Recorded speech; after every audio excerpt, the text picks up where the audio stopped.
You know, they say the perfect wave doesn't exist, but that it's in how much you trust the muscles in your body to spring into action at just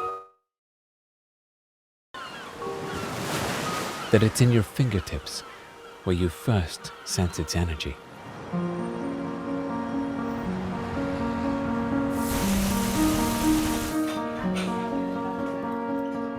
They say it's the salty air from the nearby sea that stimulates the creative spirit.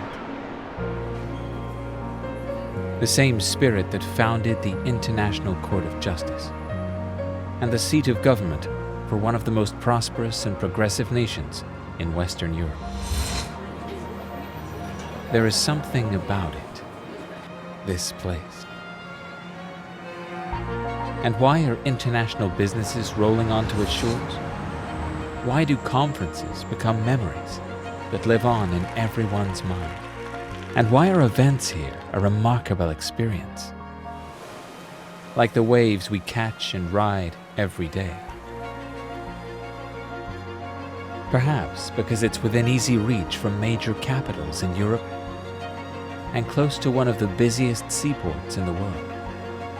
It's gained the reputation of being a startup capital, with many flourishing hubs for technology, energy, social innovation, finance, the legal sector, and NGOs. It could also be its international and youthful demographic, offering diverse talent. Or maybe it's just that salty breeze that blows in over the dunes after all.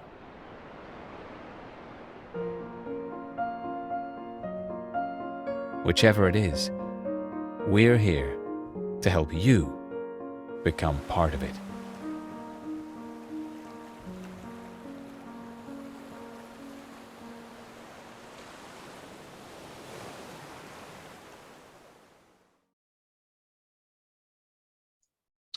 Well, who doesn't want to be in The Hague after seeing this video? Warm welcome everybody, and a very good day. And welcome to our webinar about European funding opportunities. I'm here together with my colleagues Diana and Simona from IDS Coaching and Consulting.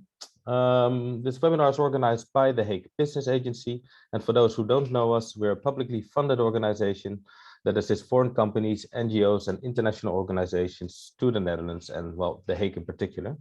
And we do this by connecting them to the wide range of trusted service providers we have, partners, as well as governmental agencies. Some of the services that we provide is organizing fact-finding trips, sharing relevant information like we're trying today with this webinar, and assisting with the incorporation and, well, basically making introductions to the network and helping you with the soft landing program. I'm hosting today's webinar with my colleague Diana. She normally helps NGOs and impact companies, and I tend to focus on companies in energy, and, well, these days it's very often interrelated with climate as well. Our guest speaker of today is Simona, as I mentioned, from IDS Coaching and Consulting. She's a true specialist on EU funding programs. She's helped numerous companies successfully to apply for these grants. So great to have her here again, because this is the third time actually that we're doing this with her. We've done 2 webinars before. Those are available on YouTube. And if you've never applied for any of these schemes, please have a look at it, because they explain the framework of some of the programs we're talking about today. And whereas those were a little bit more general, today we're going to deep dive into the calls a little bit more with very specific themes. The majority of these calls are part of the Horizon program, some of the Justice program or Erasmus, and we'll briefly touch the Innovation Fund as well. Because these calls are quite specific, we've grouped them on a team, because we understand that some of them are more relevant for some than for others. And, well, I'll show you a little bit more in a timetable, so you can cherry pick what you want to see. And of course, you're more than welcome to join the whole ride with us. That would be great, actually. So also stop talking in a little bit. Simona will start with an overview of the EU 21-27 financing framework. At 3:10, she'll start with energy and climate. We'll have a little break then, And at 15:45, Diana and Simona will come back with education and training. At 4, we'll talk about justice, governance, and democracy.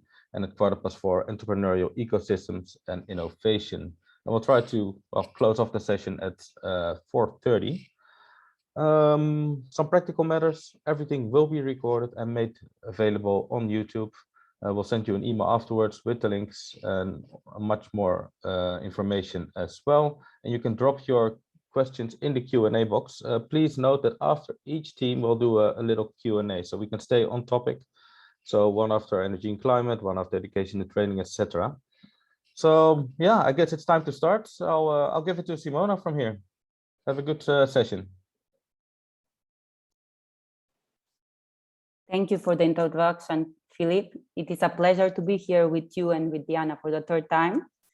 And I'm glad that we can dive deeper this year into the calls that have been published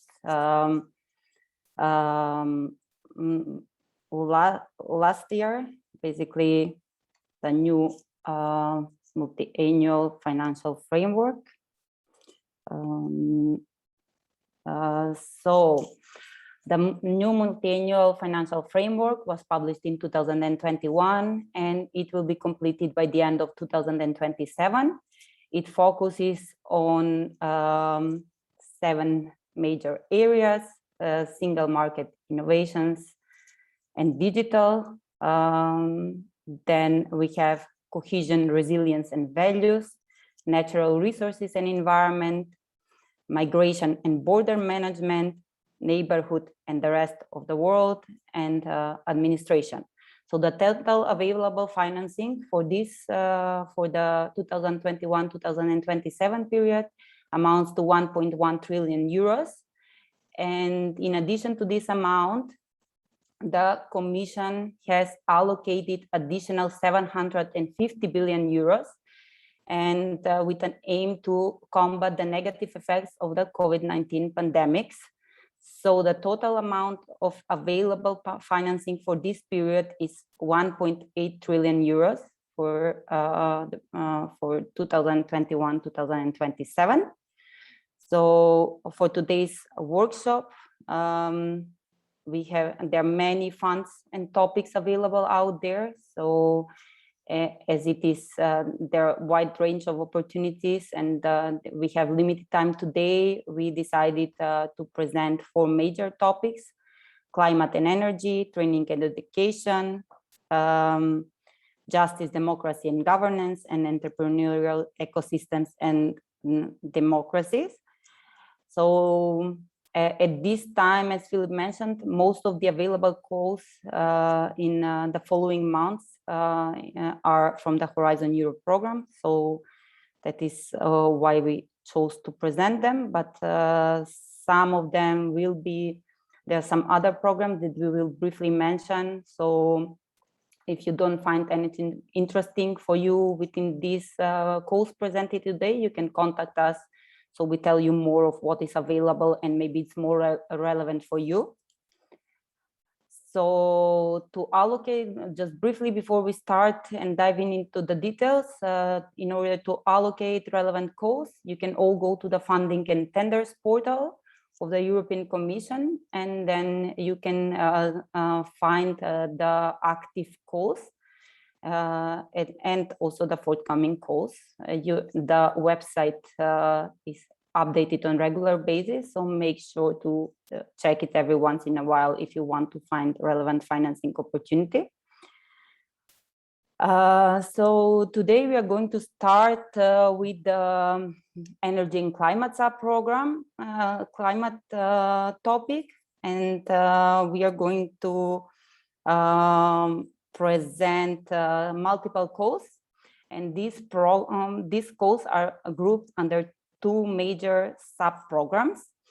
So one of them, the first sub-program that we are going to present is Sustainable, Secure and Competitive Energy Supply.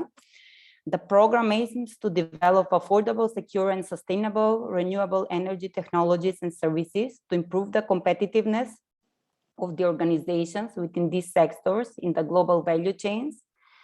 to ensure cost-effective and uninterrupted and affordable energy supply to households and all industry, and to do so in an environmentally friendly way, to optimize existing energy infrastructure and smart grids in a secure way, and to improve the interaction between all stakeholders in this sector.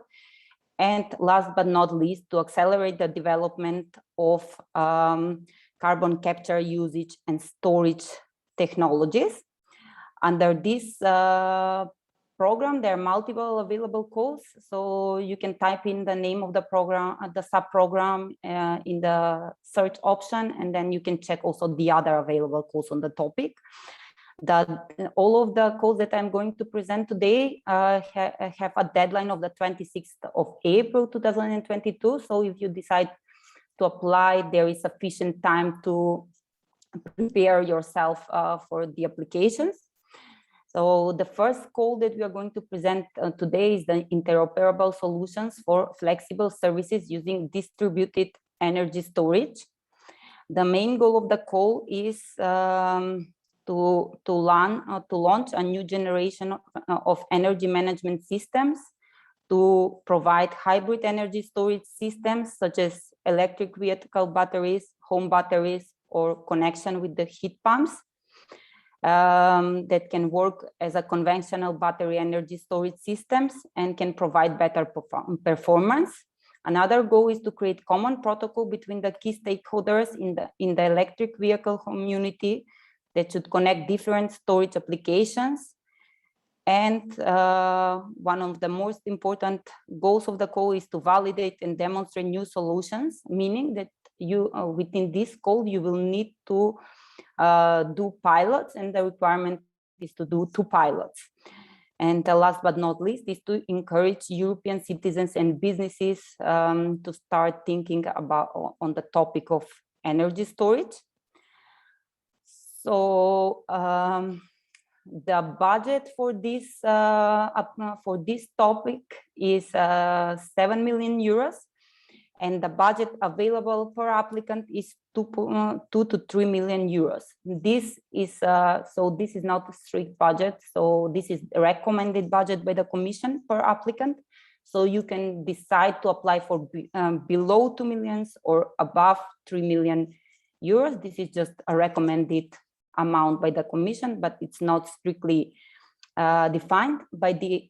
This is an innovation action. And what does it mean? Innovation actions require you to reach higher technological readiness level by the end of the project. And that means that you will need to reach a TRL of 5 to 7, and then basically you will need to end the project with more advanced demonstrations of an already existing prototype, so that you can successfully win the project, and of course, if you win it, then to implement it.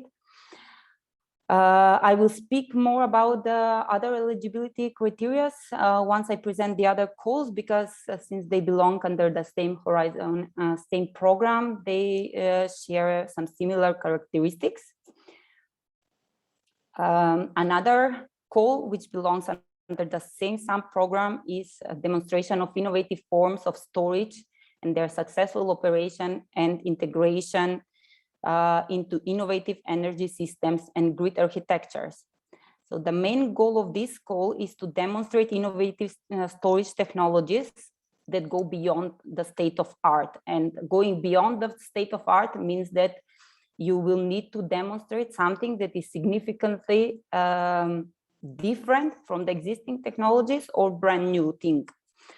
In this call, they want you to demonstrate state of art in the field of sustainability, technical performance, lifetime, non-dependency on geographical characteristics, and cost efficiency.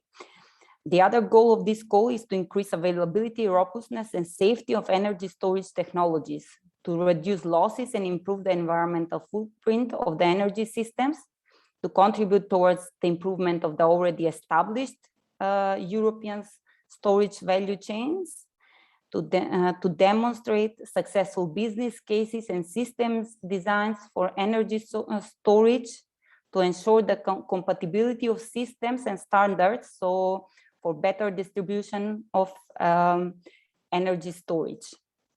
The budget for this call is, the total budget is 30 million euro, and the recommended budget per applicant is 7 to 8 million euros.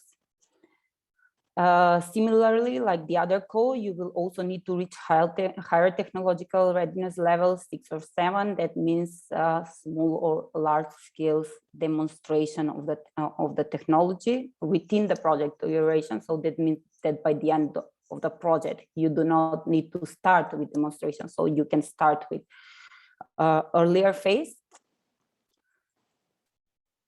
And then the third call that we have for today under this topic is demonstration of cost-effective advanced biofuels technologies using existing industrial plants. The main goal is to reduce the capital and operational expenses of advanced biofuels production facilities, the risk to introduce the risk technology, boost scale up of advanced biofuels and contribute to their market take-up, to respond to short and medium-term needs for renewable fuels in transport, and to create advanced new solutions for advanced biofuels production that can replace conventional ones.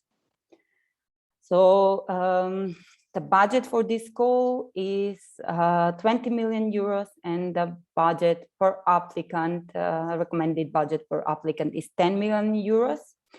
A similar call to this one is also forthcoming already with a deadline in October 2022. So the title is Demonstration of Complete Value Chains for Advanced Biofuels and Non-Biological Renewable Fuel Production. So you can check that call online, and then you already have more than 6 months to prepare for that one. So you can easily start at a later phase as well. But you can plan it out from now. And the fourth and the last call under this program is the decarbonizing industries with carbon capture and usage systems. The main goal is to demonstrate successful, safe, and an economic integrated value chains of CCUS from relevant industrial sources. It is important to demonstrate how to capture the CO2 and how that will be utilized and stored in the sustainable way. Under these calls, it is recommended that industries with high CO2 emissions apply because they're expected to generate the highest impact of full-scale deployment of results. And within these calls, you need to take in consideration that one of the main goals is scale up of results. So if this call is interesting for you, please make sure that you also plan the scale up within the project duration. This, as the topic is very specific, this call has quite high budget, 58 million, and half of this budget is sufficient sufficient amount on per applicant basis. So to be able to apply to these calls, you need to be, in order for you to be a lead applicant, you need to be based in one of the EU countries. And then there are also other countries that are associated to the Horizon Europe program, so you can partner with them. And then you can also use some developing countries that are eligible to participate within this call. So there is a consortium requirements for this group of calls, and that requires partnerships between 3 legal entities from 3 different countries. And of course, you need to make sure that the main priorities are Europe-based. All types of legal entities can apply to these calls, and then you can also form a consortium of mixed entities. So when forming the consortium, it is important to know that you need to balance out the weaknesses. So choose your partners wisely so that they can cover all the gaps in the proposal that you're writing and also in the project. And then for this code, the European Commission provides 70% of co-financing for the for-profit entities, and then you need to cover additional 30%. And then if you're a non-for-profit organization, then your cost will be covered for 100% of your costs will be covered. That means that even if you have a mixed consortium with for-profit and non-for-profit entities, the budget is divided by entities. So the rule applies 100% for the non-for-profits and 70% for the for-profit entities, even though it's the same project. So aside from this group of calls, there is another sub-program with active calls in the climate change area. So, and that is the sub-program named Digital, Resource Efficient and Resilient Industry 2022. The main goal of this program is to supply resilient, sustainable and secure raw materials to industries, to bring to the market sustainable materials for a wide range of applications, for industrial processes and for consumer products, to supply production of materials that will foster clean, pollutant-free environment, and will provide the decarbonization of industry and civil infrastructures. Within this program, one of the major aims is to promote circular economy as well across various sectors and industries, and to support the adoption of key digital and enabling technologies throughout the industry value chains. We will present 2 calls under this program. One of them is building and renovating by exploiting advanced materials for energies and resource efficient management. So the main goal of the call is, so as we all know that buildings are responsible for approximately 40% of the energy consumption, and then 30% of the CO2 emissions in the European Union. So one of the main goals of the call is to bring state-of-the-art materials and components to the markets that will reduce the embodied energy and CO2 emissions by 30%, improve 20% of the insulation properties, to prevent energy losses, and to reduce 15% of the total cost compared to existing solutions out there, and to demonstrate at least 5% reduction of the energy spent during the whole life cycle of a certain building. In addition, this call aims to introduce materials that are more durable, have a longer lifetime, lower maintenance cost, and a lower environmental footprint. And last but not least is the promotion of circular materials, which is one of the main goals of the European Commission. So within this call is also aimed to strengthen the competitiveness of the European construction sector and to faster decarbonize it as one of the means to achieve carbon neutral Europe by 2050. It is important for this call, it is important to know that if you're looking to apply for the call, you need to present a solution where the return of investment will be below 7 years. That is one of the major requirements of the Commission. The budget for this program, for this call, is 21 million euros, and the budget per applicant is a recommended budget is 6 to 7 million euros.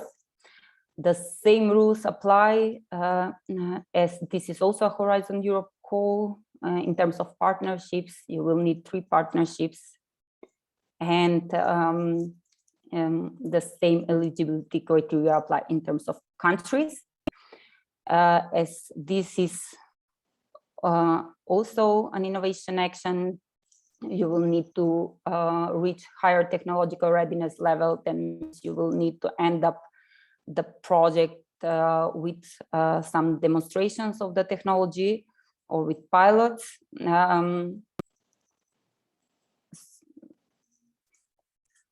The next goal is boosting green economic recovery and open strategic autonomy in strategic digital technologies through pre-commercialization procurement.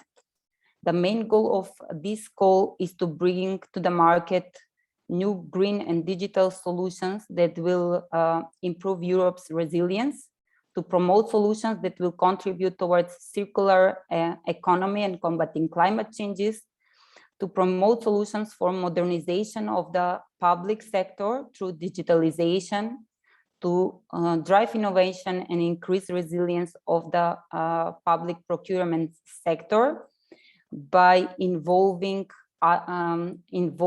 SMEs and startups as actors, and to work on the increased demand for innovative green solution and wide publication of results. The budget for this call is 9 million euros, and the budget per applicant is not limited, so you can decide to apply for the whole amount, or you can decide to apply for a portion of the amount. Both of these calls are with the 30th of March, and if you start working now, there is sufficient time to apply. What is important to know that unlike the previous group of programs, the application for these programs are shorter. So the previous group of calls for the energy sector was 70 pages, while the application size for this project is 45 pages, which also gives you so you can take shorter time to prepare the application.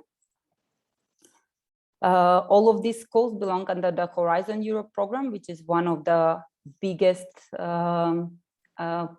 financing programs under the European Commission, with more than 100 billion euros of financing available in the program.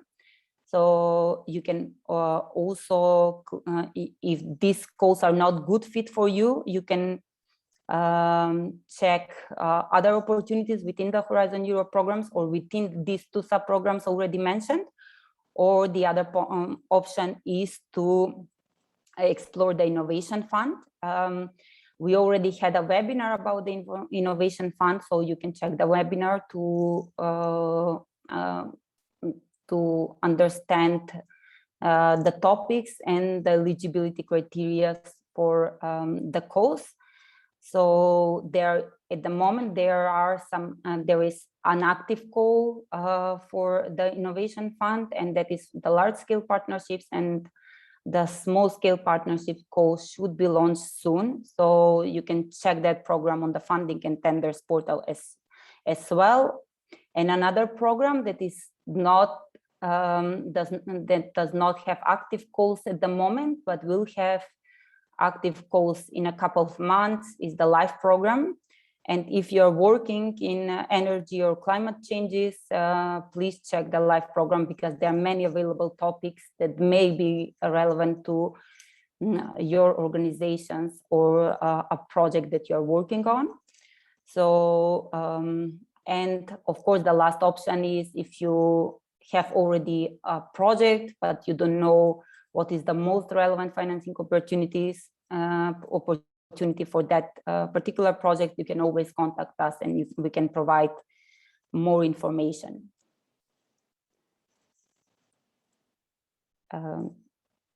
Thank you, Philip. Hi, Simona. Thank you very much for your sharing your insights on all these calls. Very interesting, and a lot of money to be spent. I do have some questions. So one is more specific about one of the first calls you mentioned. I think it was about energy storage and distribution. It relates to batteries, heat pumps, electrical vehicles. But is it only about electricity, or could it also be heat storage, for instance? Do you know that? Yeah, it can be heat storage. It can definitely be heat storage as well. So it's about the systems in general, not limited to electricity. Yeah, because also the heat pumps are mentioned within the call, and also so it can be or it can be a combined solution. So it's not only energy storage in batteries. So this is not a specific call for batteries only. Okay, clear. Thank you very much. Yeah, and there's one thing I'm really surprised of, because here we're talking about European funding schemes, but in your slides I saw that other countries are eligible as well to developing countries. How does that work? Yeah, so basically, so basically developing countries are eligible to apply to the Horizon Europe program, so they cannot be a lead partner, of course. But once the rules of three is satisfied, so countries from the European Union and associated countries, then you can also add to the consortium more partners from developing countries. And I can quickly also show the list of available countries from the developing from the developing country list, so that everyone can be aware who is eligible to apply in the Horizon Europe program. Yeah, please do. That would be helpful. Yeah. So basically, we have the main countries are the European countries, and then we have the associated countries, basically the Balkans, Georgia, Iceland. Then we have like Armenia, Norway, Turkey, and others, and then United Kingdom, and then we have other third countries, and this is basically the list of developing countries. So all of these countries, as you see, are eligible to apply as a partner in the consortium. So they cannot lead a consortium and be a main applicant, but they can still have a portion of the budget. So they can, their costs can be counted in. Okay, clear. Thank you very much. I just saw a new question coming in. Do developing new technologies for batteries for electrical vehicles qualify for any of the calls? New technologies for batteries for electrical vehicles. Yeah, it is actually the code that we were talking about. And this topic is quite attractive. So there are quite many calls on this particular topic. But the call about interoperable solutions definitely qualifies for electric vehicle. Fantastic. Well, for those who asked the question, we'll send them more information about all those specific calls afterwards in an email. So yes, you can dive into it. They can also contact us, and then we can take out all the calls relevant to that sector and share them. Perfect. Yeah, another question is I see that some of these calls are closing in March, April already. How long does it take normally for a company to apply for such a call? Is there a lot of paperwork? How does it work? Yeah, we don't want to scare participants. So the applications can be quite extensive, but also if you start working on time, there is, you can prepare well. So some applications can request a few months, other applications can request more. But for example, the 45-page application with good management can be managed, for example, by the 30th of March. And then the 70-page call that is coming later in April, the April 26th, there is sufficient time to manage for that call. The only question, from my personal experience when working with clients, is the partnerships. That is what usually can go slower than so, because when you invite partners to join, they need time to think, then you need time to onboard them. So this process can take a bit longer than usual, but I think that if organizations already have some partnerships in mind, then it will be easier and to apply and to reach the deadlines, especially the deadline, the 30th of March. For the deadline of in April, there is sufficient time also to onboard new partners, or to even have a bit of thinking process, what would be the most appropriate group of partners for the call. Okay, clear. Yeah, I do see some more questions coming in with regards to an application. One is, do applications require a bankable feasibility study and a third-party market study? And do you need a detailed financial projection for the next 5 to 7 years, for instance? So how detailed should it be in general, also on the financial side? The application? Yeah, so the first question was, do applications require a bankable feasibility study and a third-party market study? Well, it depends on the type of application, because all applications are different, so they have different requirements. So we do not need to always present like a market study, so that is not a requirement, but sometimes you need to present some numbers. So depending what we are applying for and how we define the goal. So because all topics are also a bit, they are specific, but they also have a space for flexibility. So then it is up to us to also define and narrow down the topic within the scope of the call itself. And when we narrow down the topic and when we define the main goals, then we see what kind of information we need in order to apply. So in some cases, we will need some market information, but let's say that you don't have information for a certain call, then what you can do is either wait for another call to come out, or work in parallel with more people to supply the information. So a group of people can work on the application itself, and then some can work on the missing information so that the proposal can be completed by the deadline. Okay, clear. Thank you very much. Yeah, another question about the TRL levels. You mentioned those during the presentations. There are several definitions of those. Where can you find the matching TRL level with this specific calls? Are they all the same? Do they use the same skill? Let me quickly share the technological readiness level, because I prepared separate slide for this just in case, because they are often confusing for many people that don't have insights into the EU funding program, especially the Horizon Europe one. So basically, there are 9 technological readiness level.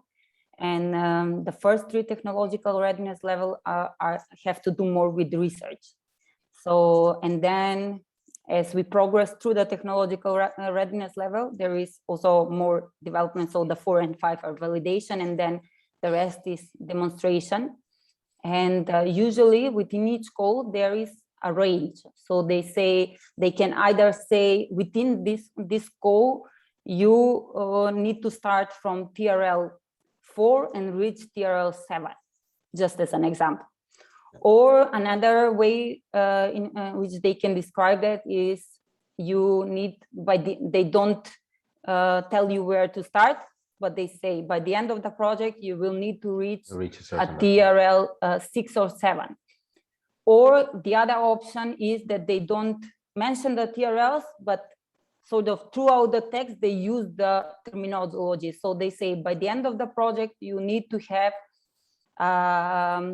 completed and qualified system. And then you will you always need to go back to this table, which is also available online. And then you will see that that is TRL 8.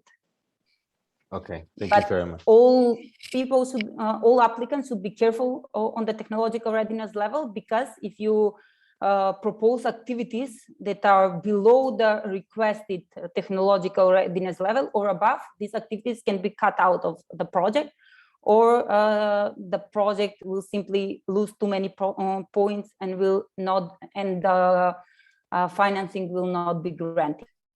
So assessing the right TRL and then applying for the right program is key in this case. Yes, definitely. Okay. Well, thank you very much, Simona. I think this was very clear. I can imagine that some people may have questions after this webinar, and just feel free to get in touch with us or with Simona, and we'll get back to you and get into your specific case, and then we'll try to help you out there. It's time for a little break. We'll be back in a minute or 3-4. So yeah, feel free to get a cup of coffee or go to the toilet or go for a quick run, or maybe not a run. And we'll see you in at 3:45. Thank you very much. Thank you, Philip.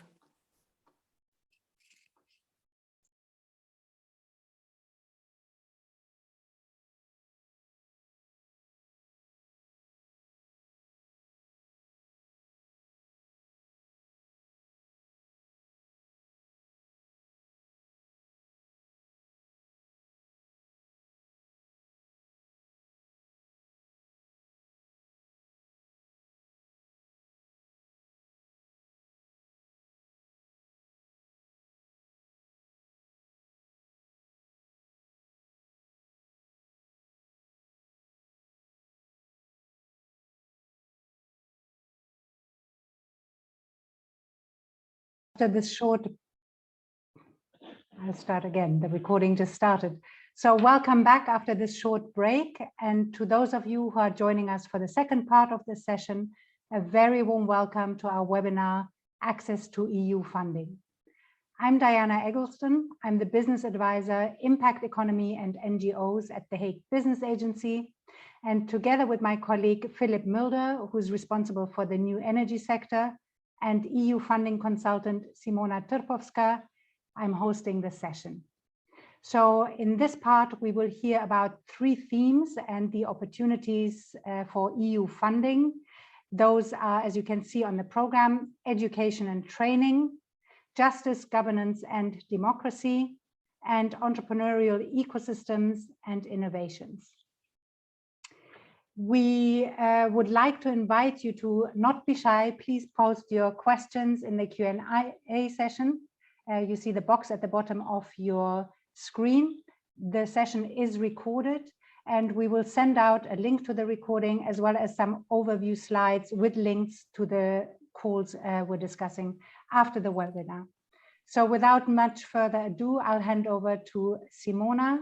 Simona, the floor is yours again. Thank you, Diana. So we talked about energy and climate, and now it's time to move on the topic of education and training. This may be interesting also for the participants in the energy and climate, because some of the topics are related to vocational education. You will see in a minute. So under the training and education program, I'm going to present 3 different calls, 2 belonging in the Erasmus Plus program and 1 belonging in the Horizon Europe program. So the Erasmus Plus program is the main European program for training and education. And when we mention education, we don't only mean formal education with formal institutions, but also informal trainings, cooperation between different actors, including companies. So please, when you think about education, look at it from the broader perspective. So the main goals of the Erasmus Plus program are the inclusion and diversity, fight against climate change and environmental sustainability, and digital, and the last but not least, it is the digital transformation, basically the development of digital readiness, resilience, and capacity. Now we are going to speak about two different calls. One of them is the cooperation partnership call. The cooperation partnership call is basically a broader call because it encompasses several sub-calls. So you can apply for cooperation partnerships, you can apply in the field of youth, in the field of sport, in the field of vocational education, in the field of school education, and in the field of higher education. So for today, we decided to present 3 programs that may be relevant for you. One is vocational education and training, adult education, and youth education and training. So in the field of vocational education and training, the main goals of the program is to adapt the vocational education and training to satisfy the labor market needs, and most importantly, to balance out the gap between supply and demand that is present in many industries. It is important to know that you can apply for vet professions from any industry. So it can be from the energy sector, pharmaceutical sector, it can be from agriculture. So it is, the opportunities are vast, and the topic is broader in regard of the topic. So another goals of the vocational education program is to increase the flexibility of the opportunities available within VET, and to contribute towards innovation, to improve quality assurance, to create internationalization strategies. So basically you can apply for different forms of cooperations. In the field of, if you want to apply for more general skills such as languages or upskilling of adults, but in a more general way, so that you provide improvement of the lifestyle and the living standard, then maybe a more suitable program will be the adult education program that offers opportunities for informal educations for adults, so that they get more advanced skills and have lifelong learning. And the other interesting program that is a little bit different from the other education and the VET program is the cooperation partnerships in the field of youth. The aim of this sub-program is to promote active citizenship for young people, to encourage proactivity, sense of initiative, entrepreneurship, and especially social entrepreneurship, to increase quality, innovation, and recognition of youth work, to support and strengthen employability of young people, and to reinforce the link between policy, research, and practice. So yeah, you can, when choosing an application, you can decide for one sub-program only. What is important to know because about this program is that this program, there is another portal where you can find all of these courses, because the Erasmus Plus program is divided between, there are centralized applications and decentralized applications. The centralized applications are coordinated by the EACEA, and these applications go directly through the funding and tenders portal that I already showed you at the beginning. But for this program, there is another portal. It's called Erasmus Plus and Solidarity Corps. And there you can find the available calls for the cooperation partnership program. And this portal is applicable only for the decentralized application, and these are coordinated by the national agencies. So the national agencies, so there is a centralized online application, but to which country you apply, it will depend on the lead applicant. And by mentioning lead applicant, I want to suggest, yes, that you also need to form partnerships in this project. That is also the title suggests that. So you will need to have another 2 entities from 2 other countries and program countries from the Erasmus Plus program. And then you can also decide to engage partner countries, but after you comply with the rule of 3 legal entities from 3 different program countries. So all type of entities are eligible to apply. The deadline for application for all sub-programs is the 23rd of March. The maximum amount of financing is 400,000 euros, but you can decide to apply for 250 or 120,000 euros, and the co-financing rate is 100%. A similar code to this one, but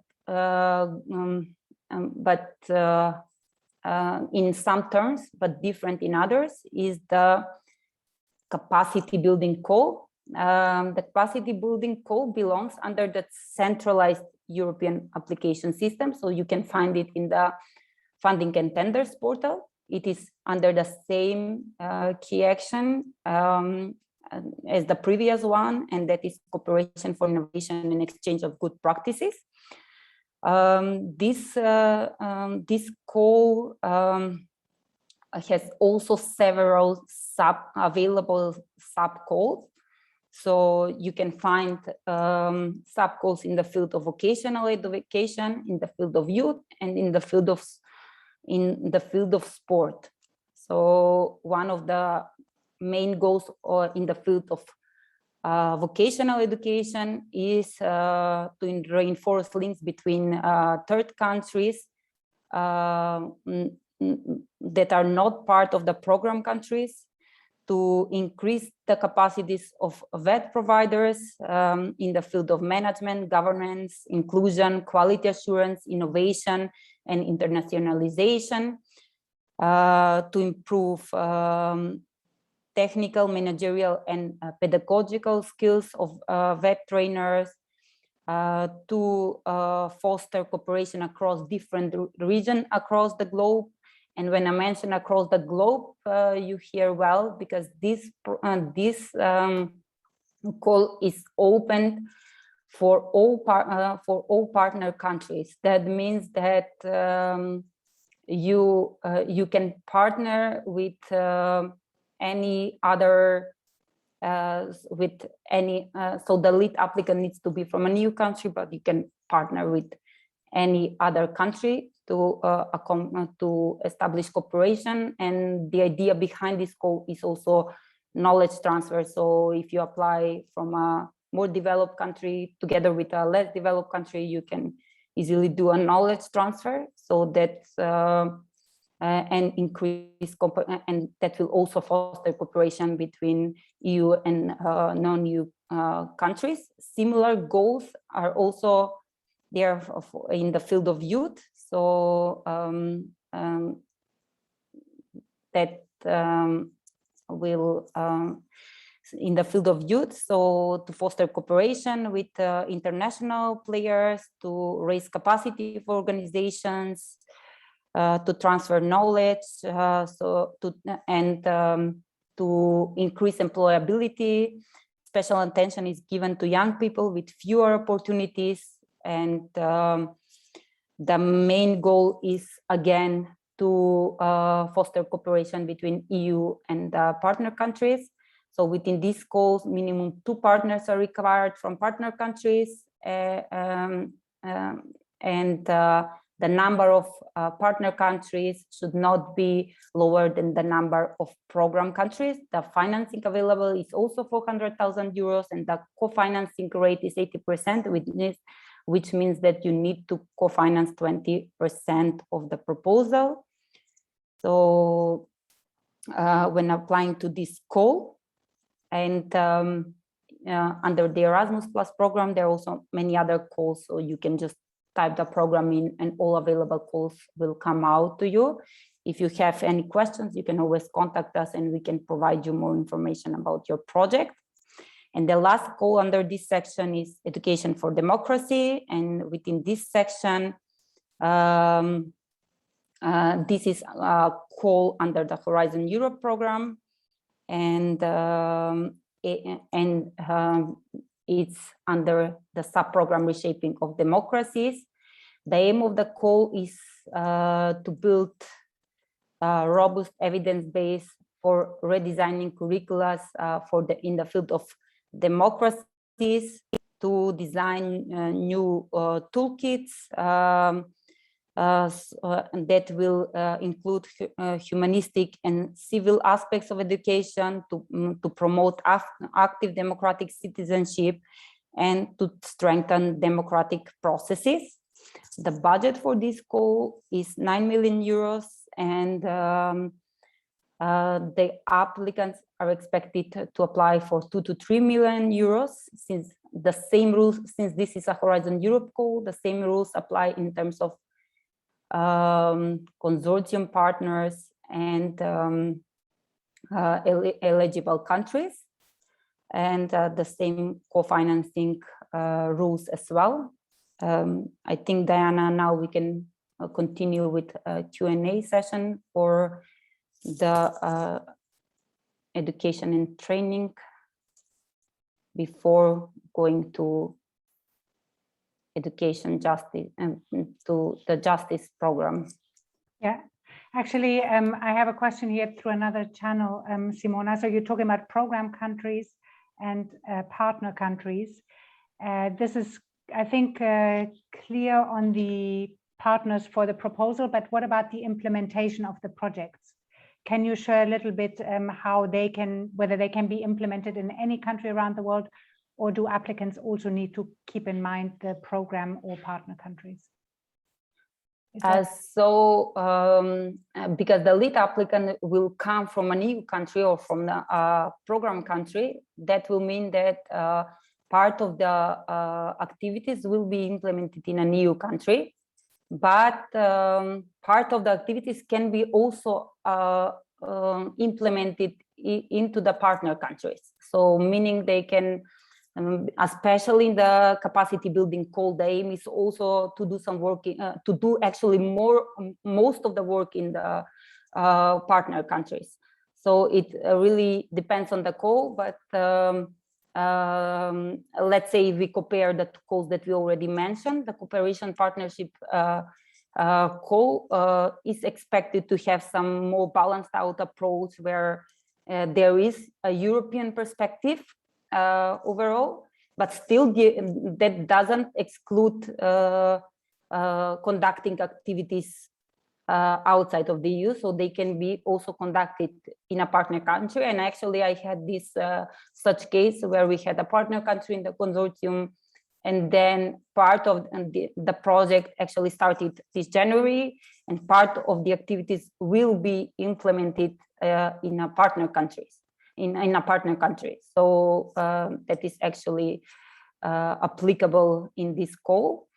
And in the other call capacity, the capacity building call, then you actually need to do more of the work outside, because it's also knowledge transfer or building capacity of organizations that are outside of the program countries, so that they and the benefits should be experienced by the partner countries. Okay, that's clear. Thank you, Simona. There is another question here from Deborah. How will we navigate the digital privacy laws in partnership countries or program countries if they are different from the EU rules? Can you have, do you have a short answer to that? Yes, this is a very actually long question for such a short time. but I'm happy to discuss it over a short call or to provide an answer over an email, because yes, basically, but in short, the partner country will need to comply with some of the EU policies. So because these are the standards, especially if information is shared outside of the EU, then there should be internal measures that will and a contract between all partners where you will define the ways of communication, ethics, and all critical questions. Okay, great. Yeah, Deborah says she already has a call scheduled. So there's also one question for clarification from Neha. We're giving examples of education, but the other focus areas are also open for application in the calls that we have mentioned here. I think the answer is, Simona, that all the calls that we are mentioning right now, they are open for application.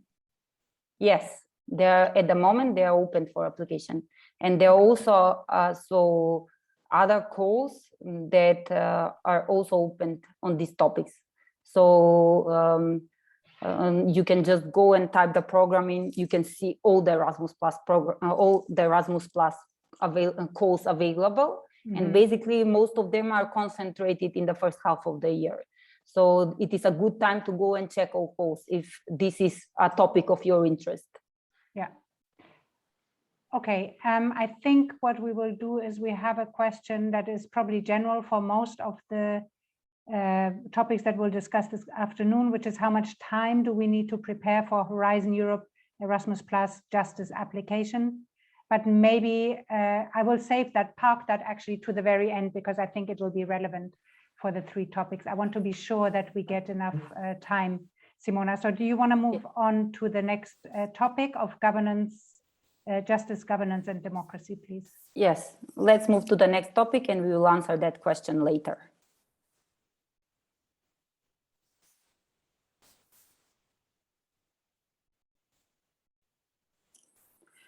So our next topic is justice, governance, and democracy.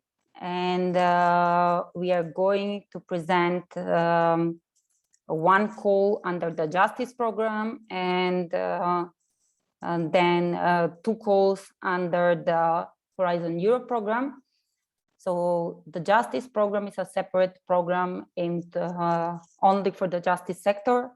The main goals of the programs are to support judicial cooperation and civil and criminal matters, to introduce training to judges and legal practitioners, to secure effective access to justice for citizens and businesses, to further develop independence and impartiality of the judicial systems, to promote mutual recognition, mutual trust, and judicial cooperation, and of course to strengthen democracies, rule of law, and fundamental rights. One of the calls interesting under this program, where that is with a bit tight deadline, but you can still manage to apply, is the e-justice project, or call for proposals for action grants to support transnational e-justice projects. So the main goal of the call is to support the implementation of e-justice projects at the European, national, or local level. But all calls, of course, all applicants should know that they should have European dimension included in their proposals. This call also supports the expansion of existing projects. So if you have a project in the justice sector and you want to expand it to another area or add some innovation, this is the right call for you. And the third major goal is to develop concrete use cases based on artificial intelligence and distributed ledger technologies in the justice area. So if you're interested in digitalization in the justice sector, then this is the right call for you. It's a repetitive call. So if you miss it this year, it will also be active next year with small changes. So make sure to analyze it, even if you're not applying this year, but you're still interested and you fit within this description. So the eligible countries for this program are the EU countries.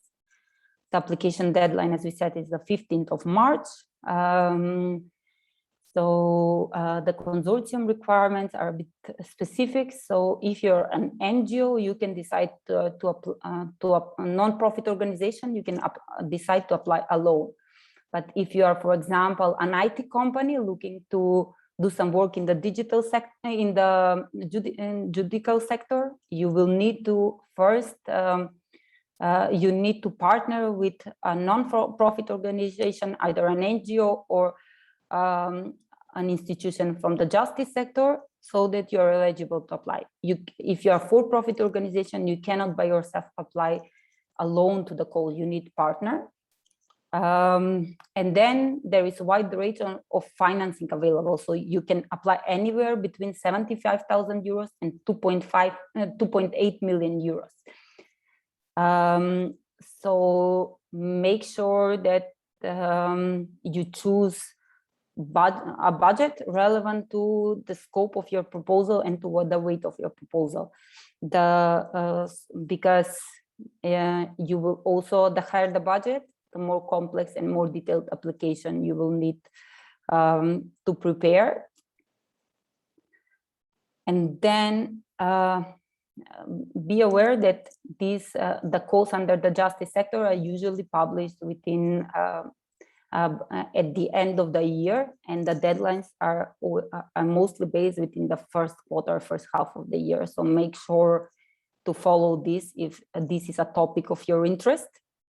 Then besides the justice program, you can also find calls relevant for the justice sector in the reshaping democracy sub-program of the Horizon Europe program. We already briefly mentioned and brought up this program in the education part, but there are some relevant calls to the justice sector as well. So this program is basically about enhancing democratic governance, improving the accountability, transparency, effectiveness, and trustworthiness of rule of law. It is also and this program aims to promote policies that are essential for expanding of active and inclusive citizenship and the safeguarding of fundamental rights.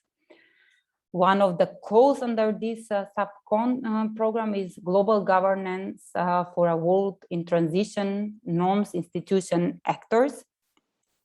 This call, the main goals of this call are to support the creation of more robust, democratic, and effective global governance, to develop policies, recommendation, institutional frames, toolboxes, narratives, and methodologies for supporting action towards transnational democracies, reinforce the institutional work, and contribute towards replacing outdated approaches with new approaches that will lead to better global governance. The budget available for this program is 9 million euros, and the budget per applicant is the recommended budget per applicant is 2 to 3 million euros. The rules for the same rules for the Horizon Europe program apply. So basically, you need to establish partnership with 2 other legal entities based in European member states or associated countries. Once you comply with this rule, you can add the developing countries, and then for-profit entities will be financed 70%, while non-for-profit entities will be financed 100%. When making a consortium, try to have diverse consortiums, so you don't have to stick to organizations from the same type. It's good that you have maybe an NGO and a company maybe educational institution. It depends on the type of application and call, of course. Another interesting call within this sub-program is artificial intelligence, big data, and democracy. This is also with a deadline of the 20th of April, like the previous call. And it also belongs under the same sub-program. The main goals of the program is to protect fundamental rights and European values from possible threats coming from big data and artificial intelligence, especially from unregulated of their unregulated use.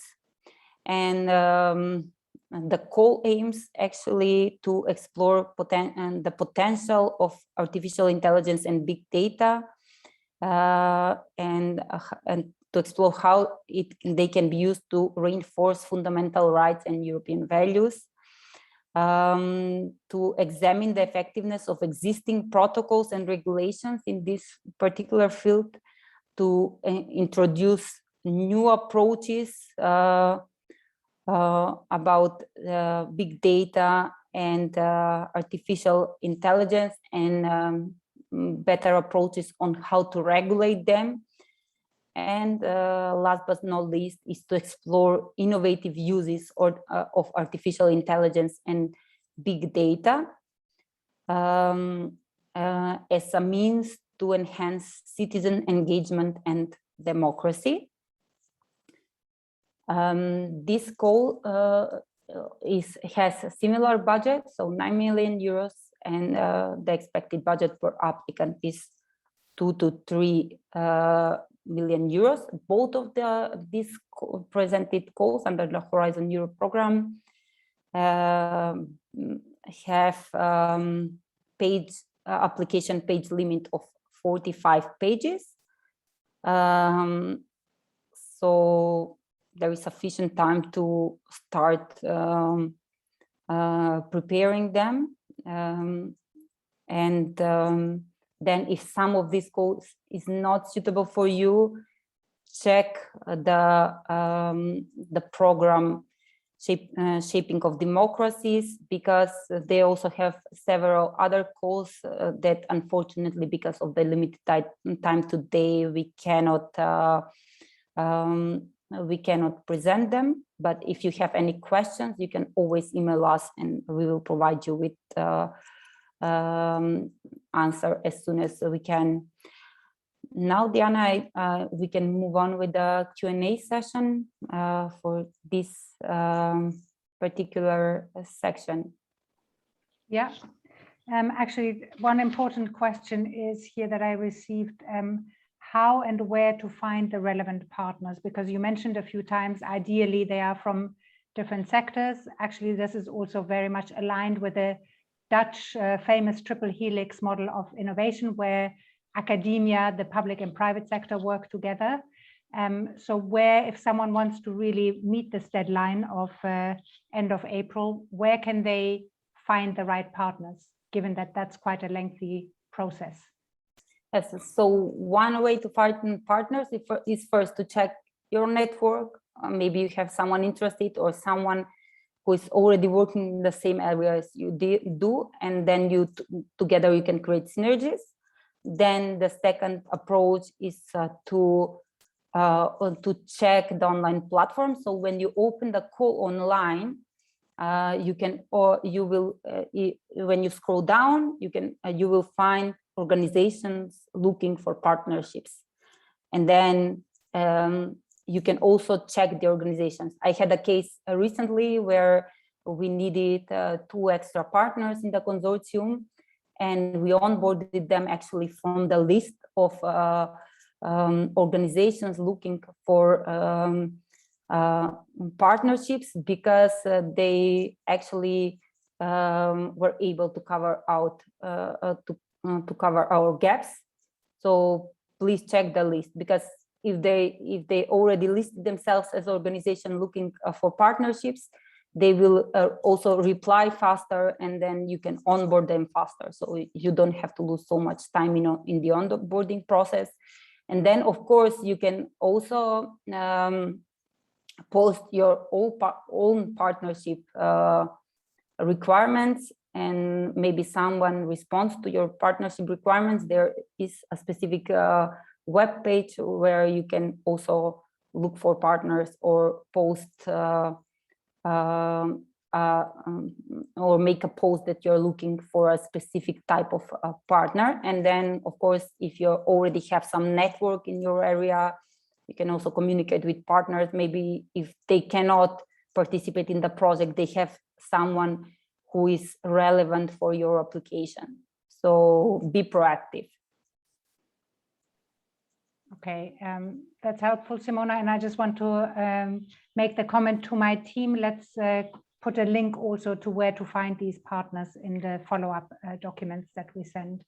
And Simona, of course, big data, artificial intelligence, democracy, security are big topics around the whole technology age that we're living in. But I have a quick question, especially following on from COP26.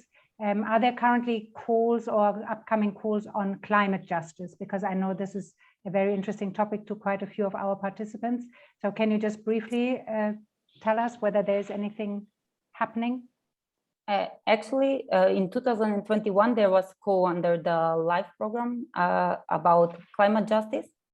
So it may be, so I'm sure there will be another call in 2022, either as a separate call or as part of bigger call, because some of the LIFE calls can be broader, so they can incorporate more topics. So it will be either as a separate call or as a part of a bigger call. But within the description, you can find that one of the major priorities of the call is climate justice. So, but these calls are not active yet because they will come later in the year. So you can easily, track when they're published on the funding and tenders portal, because the moment they're published, they will come out. You can even select the LIFE program, and then you will check whether there are any publications available, and it will not take you more than 2 minutes. Great. Okay, thank you, Simona.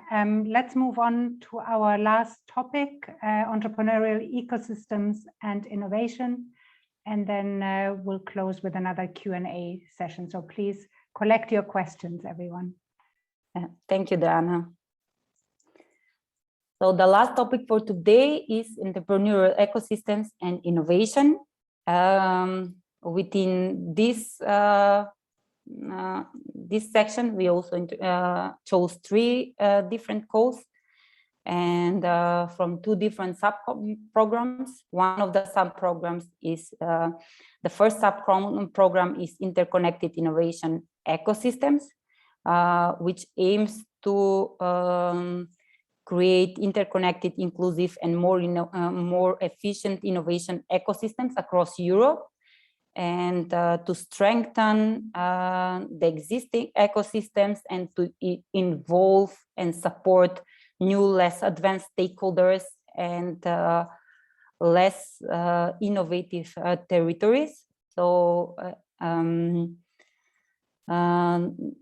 together they will aim to address the green, digital, and social transition.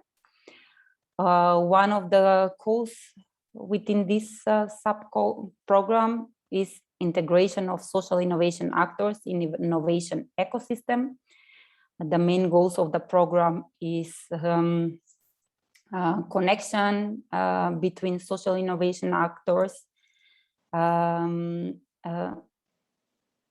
so build up of entrepreneurial knowledge, skills, and practices that are essential to run successful projects. So,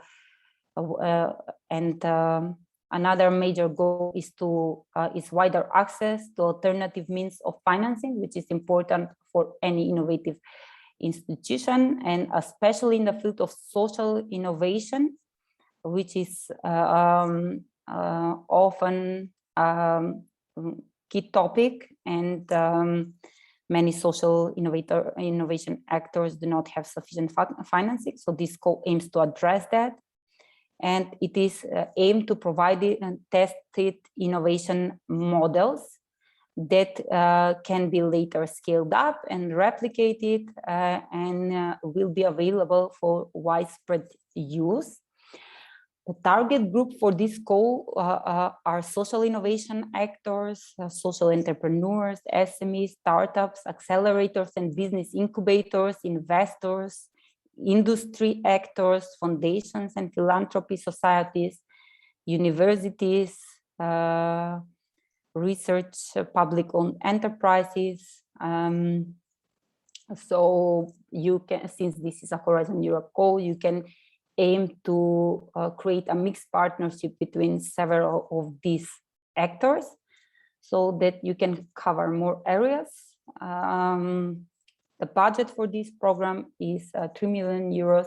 The recommended budget is 0.5 million euros per consortium, but of course, this is this is just a recommendation by the Commission. Lower or higher amounts are still accepted. The deadline for the application is the 26th of April. So you have sufficient time to find partners and to onboard them and to create the application needed for this program, which requires you to write 45 pages. The other call under this program is towards more inclusive networks and initiatives in European innovation ecosystems. The main goal is to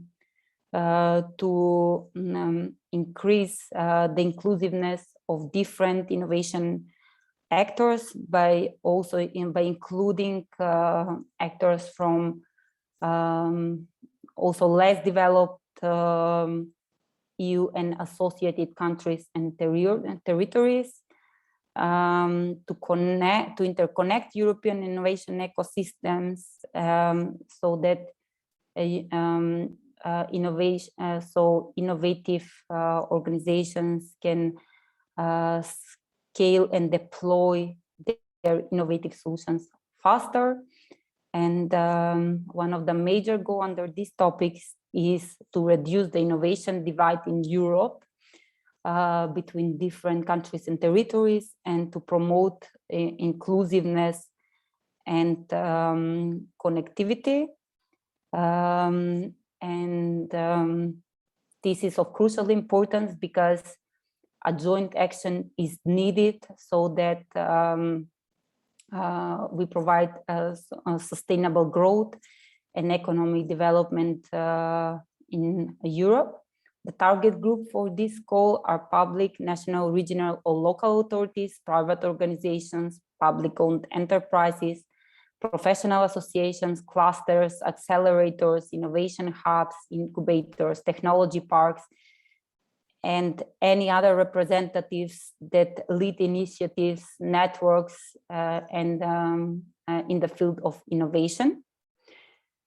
The page limit for this call is again 45 pages, and the deadline is the same. The total budget is a bit bigger than the previous one, but the budget for applicant remains the same, 0.5 million euros, but you can still apply for more or less. The financing rate remains the same because it's a Horizon Europe call and the consortium requirements are the same.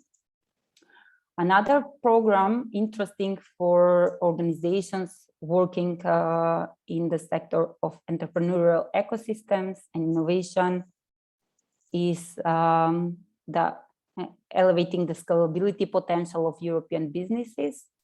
This program aims to enhance network connectivity with innovation ecosystems. So one of the main goals is also to support existing and emerging innovators and companies, and also to help them gain access to financing opportunities to strengthen and expand cooperation between innovation ecosystems on a global scale, and to contribute towards more inclusive and gender equal innovation systems. One of the goals in this area is expanding investment ecosystems that we chose to present today. And the call aims to increase access to capital and investment in less connected innovation ecosystems. The aim is to enhance the openness, competitiveness, and the global potential of these ecosystems.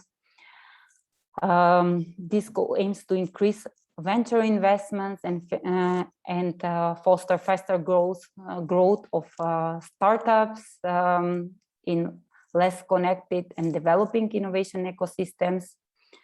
And it also aims to improve investors' knowledge on regulatory frameworks within the different territories, so that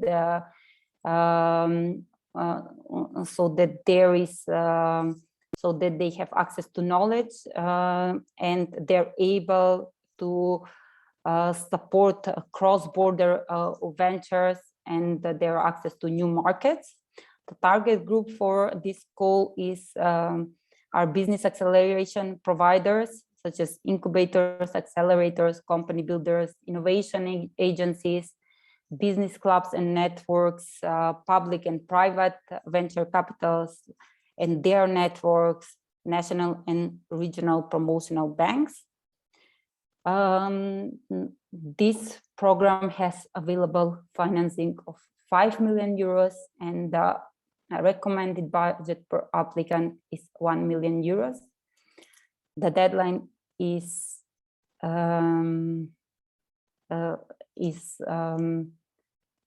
similar to the previous ones, and all other rules are also similar because they also belong under the Horizon Europe program.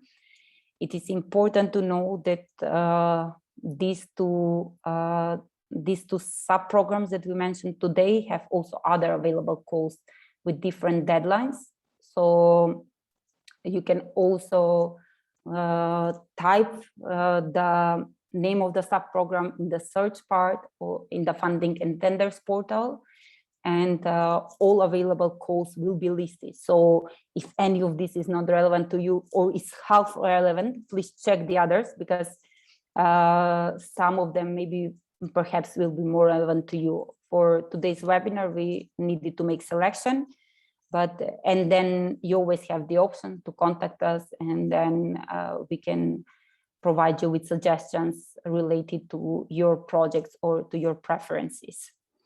Diana, we can continue with the last Q&A session for today, and then all left questions can be answered via email, I think. Yeah, actually a very important question by Mila is, can you explain what the less connected and developing ecosystems means? Less developed, yeah. Yeah, a less developed ecosystem. So basically the European Commission divides regions and countries between high, moderate, and less developed ecosystems. So each country has, and they, the main criteria is, because we were talking about innovation ecosystems, so one of the main criteria is innovation, innovativeness. So maybe, so there is a specific website where we can find this information, and I will quickly share it for clarity. I think that's the best alternative. So give me one moment.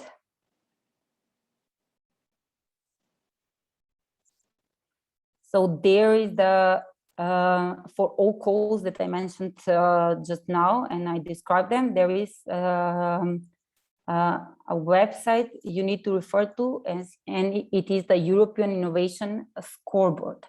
And the European Innovation Scoreboard basically has country profiles for all relevant applicants, where they define the development level of the country.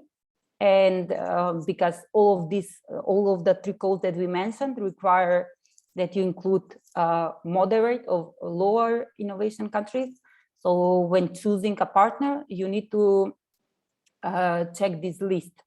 So if I click Spain, for example, then I have like a document, and I will quickly share how this document looks like. So basically, here you can read that Spain is a moderate innovator. So if you're required to present moderate innovators, and Spain is, you can easily find a partner from Spain. So, and if you already have existing partners, please check in which category they belong to.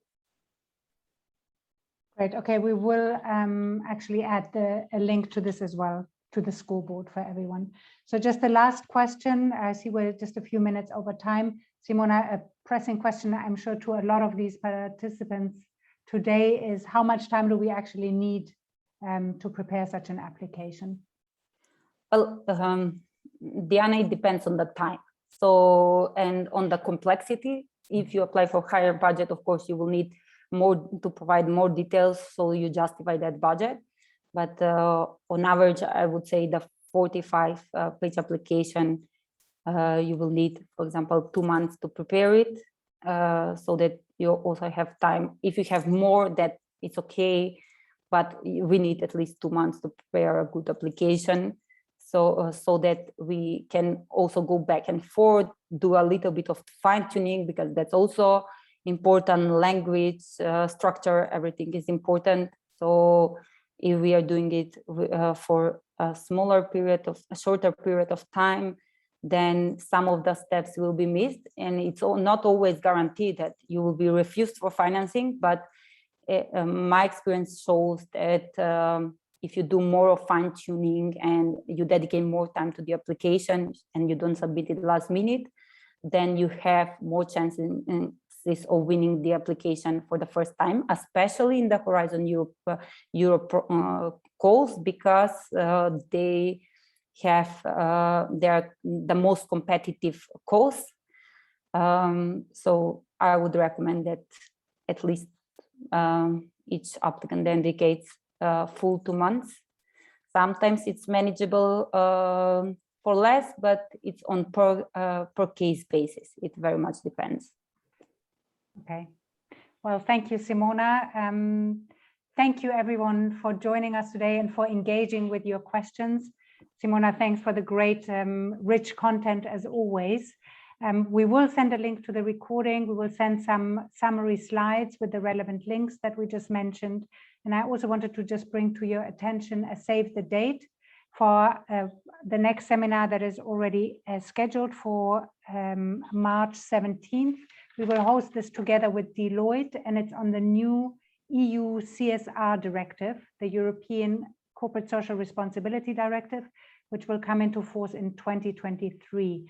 This is relevant, actually mandatory, for organizations that meet 2 out of the following 3 criteria: more than 250 employees, more than 40 million euros turnover, or more than 20 million euros on your balance sheet. So if you meet 2 of these 3 criteria, be sure to be there on the 17th of March. Otherwise, all that's left to say is a heartfelt thank you. Please connect with us, the Hague Business Agency, on LinkedIn, Twitter, sign up to our YouTube video channel for more content. And I look forward to hopefully seeing you all very soon in person. Have a good evening.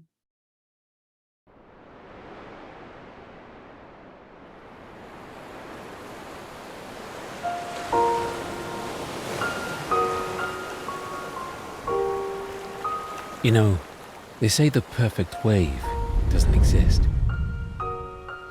but that it's in how much you trust the muscles in your body to spring into action at just the right moment.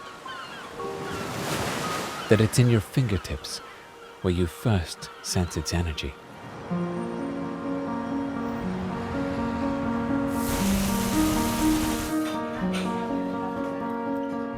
They say it's the salty air from the nearby sea that stimulates the creative spirit.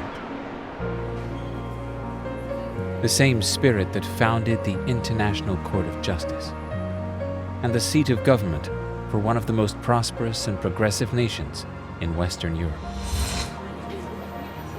There is something about it, this place. And why are international businesses rolling onto its shores? Why do conferences become memories that live on in everyone's mind?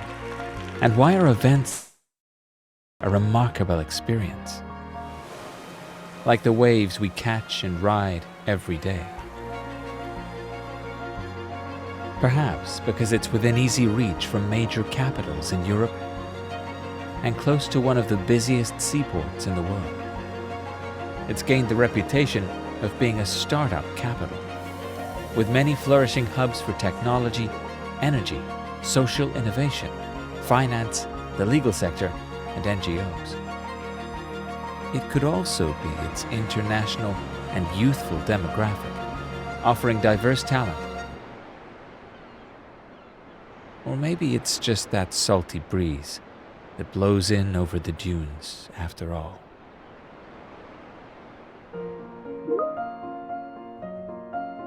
Whichever it is, we're here to help you become part of it.